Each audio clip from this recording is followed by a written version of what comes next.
আসসালামু আলাইকুম ওয়া রাহমাতুল্লাহ। প্রিয় আখলাকের পথের দর্শক, আল্লাহ তাআলার অশেষ মেহেরবানিতে আপনারা সবাই ভালো আছেন। আজকে আমি আপনাদের মাঝে এমন একটি ফজিলতপূর্ণ মাসের নাম বলবো, জানলে আপনি অবাক হবেন। এই ফজিলতপূর্ণ মাসটির নাম হলো রজব মাস। হিজরি মাসগুলোর মধ্যে একটি বিশেষ মাসের অন্যতম মাস, যার নাম হলো রজব মাস। এই মাস আসে রমজানের আগমনী বার্তা নিয়ে। সেই মাস রজব মাস নামে পরিচিত। রজব শব্দের অর্থ সম্মানিত। সুতরাং রজব মাস অত্যন্ত সম্মানিত ও ফজিলতপূর্ণ। জাহেলিয়ার যুগে আরবেরা এই মাসকে অন্য মাসের তুলনায় অধিক সম্মান করতেন। এই জন্য তারা এই মাসের নাম রেখেছিলেন রজব মাস। ইসলাম আগমনের পর বছরে 12 মাসের মধ্য থেকে রজব মাস 4 মাসকে আশহুরে হুরুম সম্মানিত মাস ঘোষণা করা হয়।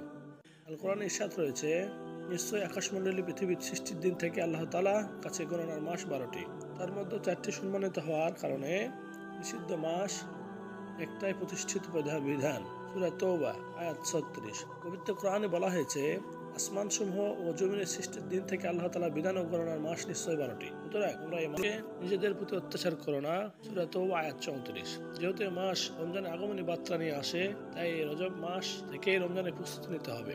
এই মাসের বড় বৈশিষ্ট্য হলো, এই মাস আল্লাহ তাআলা প্রদত্ত 4টি সম্মানিত মাসের আশহুরে হুরুমের একটি। রাসূল সাল্লাল্লাহু আলাইহি সাল্লাম এই মাস সম্পর্কে খুবই গুরুত্ব দিতেন। ফলে রজবের চাঁদ দেখা গেলেই তিনি কিছু বিশেষ আমল শুরু করতেন। হাদিস শরীফে এসেছে, আনাস রাদিয়াল্লাহু তাআলা সূত্রে বর্ণিত, যখন রজব মাস শুরু হতো, নবী করিম সাল্লাল্লাহু আলাইহি সাল্লাম তখন এই দোয়াটি পড়তেন, হে আল্লাহ, আমাদের জন্য রজব ও শাবান মাসকে বরকতময় করুন এবং আমাদের রমজান পর্যন্ত হায়াত বৃদ্ধি করে দিন। রজবের প্রথম রাতে দোয়া কবুল হয়। পবিত্র হাদিস শরীফে রজবের প্রথম রাতে দোয়া কবুল হওয়ার সুসংবাদ এসেছে। হযরত আব্দুল্লাহ ইবনে ওমর রাদিয়াল্লাহু তাআলা সূত্রে বর্ণিত, তিনি বলেন, 5টি রাত এমন আছে যেগুলোর বান্দার দোয়া আল্লাহ তাআলা ফিরিয়ে দেন না, অর্থাৎ অবশ্যই কবুল করেন। রাতগুলো হলো জুমার রাত, রজবের প্রথম রাত, শাবানের 15 তারিখের রাত, ঈদ উল ফিতর ও ঈদ উল আজহা।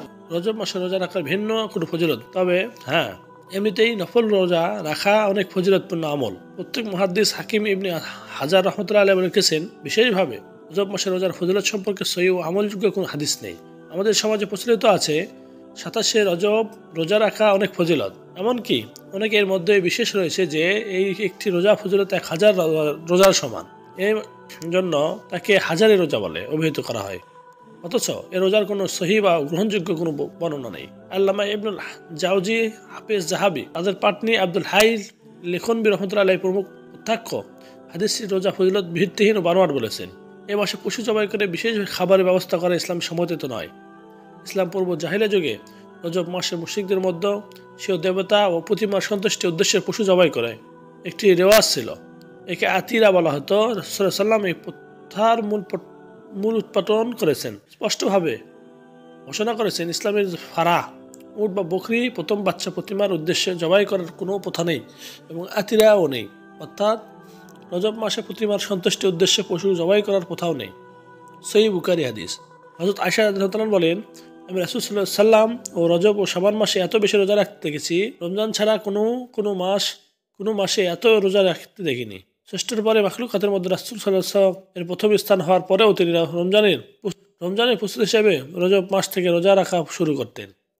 তাই আমরাও যদি এই রজব মাস থেকে পবিত্র মাহে রমজানের প্রস্তুতি নিতে থাকি, আল্লাহ তাআলার কাছে দোয়া করে শুরু করি যে, হে আল্লাহ, তুই আমাকে সুস্থ রাখো, আমি যেন আগত রমজানের পূর্ব তুলনায় অনেক বেশি ইবাদত বন্দেগী দান খয়রাত করতে পারি, কোরআন পাঠ সহ সর্বপূর্ণ কর্ম বেশি বেশি করতে পারি। এছাড়াও রাসূল সাল্লাল্লাহু আলাইহি সাল্লাম শাবান মাসে অনেক বেশি ইবাদত করতেন। আর তিনি রাসূল সাল্লাম রমজান ছাড়াও প্রতি মাসে নফল রোজা রাখতেন। আর বিশেষ করে রজব মাসে আমরাও যদি মুহাম্মদ সাল্লাল্লাহু আলাইহি সাল্লামের সুন্নত অনুযায়ী প্রতি মাসে কয়েকটি করে নফল রোজা রাখি, তাহলে রমজান মাসের রোজা আমাদের জন্য সহজ হয়ে যাবে। এছাড়াও আমরা যদি কোনো দুর্বলতা ঝেড়ে ফেলে দিয়ে রজব মাস থেকেই রমজানের জন্য পুরোপুরি প্রস্তুতি গ্রহণ করি, তাহলে আমাদের সহ ইবাদত বন্দেগী হবে প্রশান্তিময়। আমিন।